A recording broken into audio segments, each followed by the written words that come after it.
Okay. Hello जी, अस्सलाम वालेकुम। क्या हाल है आप सबका?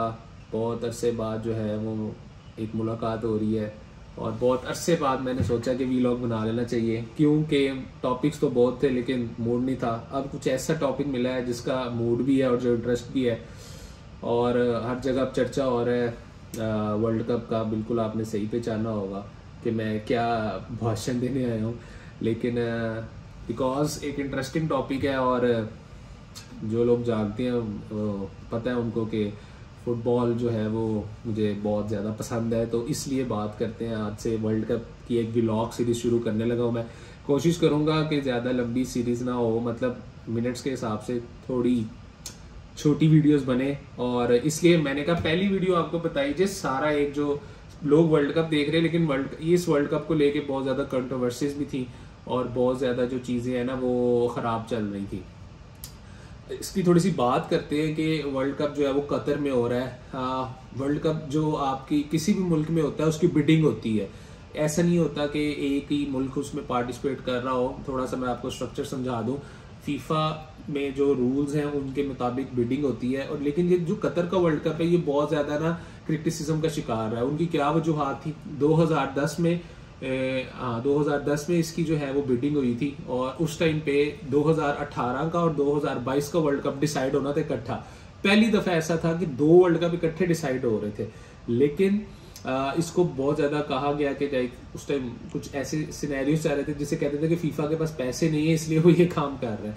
तो अब वो जो चीजें थी वो पीछे रह गई। खैर उस बात पे आते हैं। 2010 में जब बिडिंग हुई तो 14 का जो वर्ल्ड कप है वो तो ब्राजील में डिसाइडेड था, तो 18 की बिडिंग्स थी और 22 की। 18 में ये था कि 18 का जो वर्ल्ड कप जाना था वो किसी यूरोपियन नेशन को जाना था, और 2022 का जो वर्ल्ड कप है 22 का वो जाना था किसी और अदर कंट्री के किसी और हिस्से में, सॉरी किसी वर्ल्ड के किसी और अदर कंट्री में।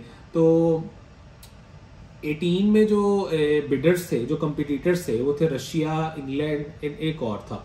जो इंग्लैंड जो है वो बहुत स्ट्रांग उस टाइम कहा जा रहा था। प्रिंस विलियम्स आए वो उस प्रोग्राम के अंदर, डेविड बैकम उनके वो उसमें थे, वो जो डेलीगेशन जाता है आपका।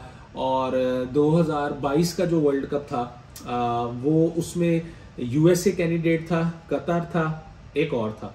और उस टाइम पे यूएसए जो है वो बहुत ज्यादा एक किस्म का ऑप्टिमिस्टिक था कि यूएस को जो है वो ये बिडिंग मिलेगी। अब बिडिंग का प्रोसीजर क्या होता है कि आपके मेंबर्स होते हैं, जो फीफा के एग्जीक्यूटिव मेंबर्स होते हैं, वो वोटिंग करते हैं पॉइंट्स के हिसाब से।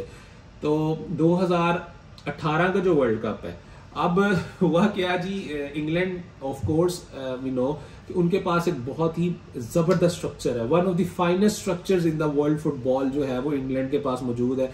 प्रीमियर लीग है, उनके स्टेडियम्स अप टू डेटेड है, फैसिलिटीज अप टू डेटेड है।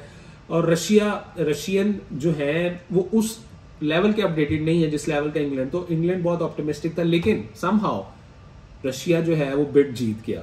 पुतिन लोगों ने काफी इल्जाम भी लगाए। जो फीफा का प्रेसिडेंट था पहले, जोसेफ ब्लैटर, उस पे के बहुत ज्यादा इसमें धांधली हुई है, पाकिस्तान में जिस वर्ड यूज किया जाता है। लेकिन वो अल्टीमेटली रशिया को अवार्ड हुआ और रशिया में वर्ल्ड कप हुआ, यूरोपियन जो सोचा गया था।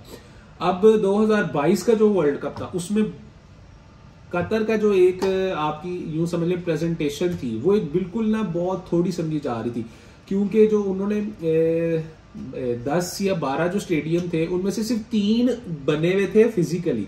उनको रेनोवेट करना था और बकाया टोटल सारा इंफ्रास्ट्रक्चर जो है वो जीरो से स्टार्ट करना था।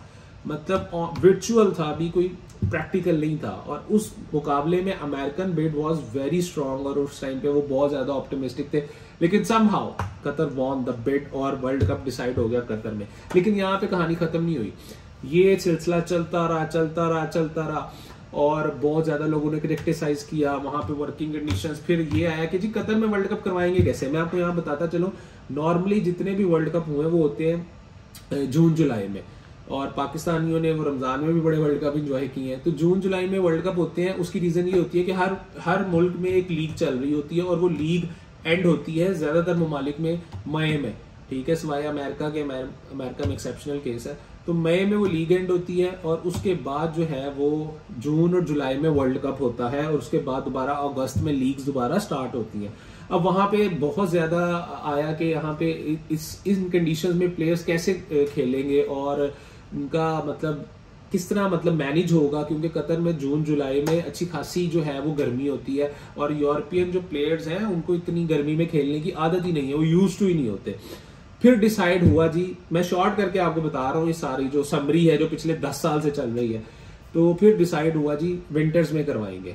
अब विंटर्स में क्या हुआ जी, बीच सीजन में, अभी सीजन चल रहे हैं हर लीग के, लेकिन अब बीच सीजन में वर्ल्ड कप हो रहा है, जिसकी वजह से काफी ये भी एक क्रिटिसाइज किया जा रहा है, काफी प्लेयर इंजर्ड हुए हैं, जिसमें आपके काफी पॉपुलर प्लेयर्स इंजर्ड हुए हैं। सादियो माने है जिस तरह एक काफी एक की फिगर है, और मार्को रूइस है जर्मनी के, ये एक दो भी मेरे इंस्टेंटली माइंड में आए हैं, वरना काफी प्लेयर जो है वो इंजर्ड हुए हैं। और रीस जेम्स है इंग्लैंड के, बहुत अच्छे डिफेंडर है। तो अब विंटर्स में आ गया वर्ल्ड कप। अगली बात क्या है, बैकलैश क्या है, अब यूरोपियंस ने कहना शुरू कर दिया जी। कतर ने क्या किया, कतर ने कहा जी हम तो अपने असूलों से कराएंगे वर्ल्ड कप आपको। अब कतर ने बैन कर दिया अल्कोहल, मतलब किसी तरह की ड्रिंक्स बैन है, ठीक है। और मेन चीज LGBTQ, यही है LGBTQ, यही है जो ये जो है ये भी बैन है, इसका जो बैंड पहनना वो भी बैन कर दिया। कतर ने कहा जी ये हम इस चीज को सपोर्ट नहीं करते और इस चीज के हम खिलाफ हैं और हम अपनी ट्रेडिशंस को फॉलो करेंगे, और बनता भी है। लेकिन बहुत ज्यादा यूरोपियंस को इससे मसले हैं, क्यों? क्योंकि जब वो लोग हम लोग वहां पे जाए, मतलब कोई और चीजें जाए वहां पे, वो उनके ट्रेडिशंस को फॉलो करें। लेकिन अब कतर ने बिल्कुल एक स्टेप लिया है और एक बड़ी अच्छी चीज वहां पे उन्होंने की है कि उन्होंने जितने आपके लोग हैं उनके लिए अहादीस है जो वो वहां पे उन्होंने बैनर्स की फॉर्म में या प्रिंटेड फॉर्म में लगाई हैं, ताकि लोग जो है उसको पढ़े। और ये बड़ा अच्छा मैसेज दिया है उन्होंने, अपने जो दीन है, अपना जो कल्चर है उसको प्रमोट किया है। और मुझे बड़ी चीज पसंद आई है, और वो बड़ी अहादीस सिंपल है, और वो मोस्टली अहादीस ऐसी है जो ह्यूमैनिटी में अप्लाई होती है। और उन्होंने एक फुल जो है ना प्रोटोकॉल्स के साथ जो है वर्ल्ड कप कराने का ऐलान किया, जिसके बाद जो है वो कतर ने यूरोपियन नेशंस ने और काफी लोगों ने क्रिटिसाइज किया। लेकिन world cup is going to go through, और एक दिन में शुरू हो रहा है। पहला मैच भी कतर का और इक्वेटर का है। लास्ट मैं यही कहूंगा कि रिस्ट्रिक्शंस जो आपको बता दी हैं, और कतर के पास इतना इंफ्रास्ट्रक्चर भी नहीं है। कतर से जो है आपका एक दो जगह पे उन्होंने वीजा फ्री कर दी है, ताकि अगर कोई फैंस वगैरह वहां पे स्टे करना चाहे वहां पे स्टे कर लें। और as far as I remember उम्रे का वीजा भी फ्री है, मतलब आपका ऑन अराइवल वीजा है, वो आप वहां जा सकते हैं। Will it will be successful? आखिरी question, yes it will be. बहुत ज्यादा पैसा इन्वॉल्व है, बहुत ज्यादा स्पॉन्सरशिप इन्वॉल्व है, एंड पहली दफा हो रहा है किसी अरब कंट्री में वर्ल्ड कप हो रहा है, और स्पेशली किसी इस्लामिक कंट्री में वर्ल्ड कप हो रहा है, इसलिए। और इसका पाकिस्तान को ये भी फायदा है, टाइमली मैचेस होंगे। वीडियो थोड़ी बहुत ज्यादा लंबी हो जाएगी। तो अगली बात जो है जो चल रही है, मीम्स चल रही है, मेसी रोनाल्डो नेमार, कोई भी पूछता है वर्ल्ड कप आ रहा है, हाँ मेसी रोनाल्डो नेमार, इस तरह की मीम्स चल रही है। इस पे हम अगले वीलॉग में बात करेंगे, और ये भी बात करेंगे हु इज फेवरेट और ये वर्ल्ड कप कौन जीत सकता है। थैंक यू जी, ख्याल रखिएगा, अल्लाह हाफिज।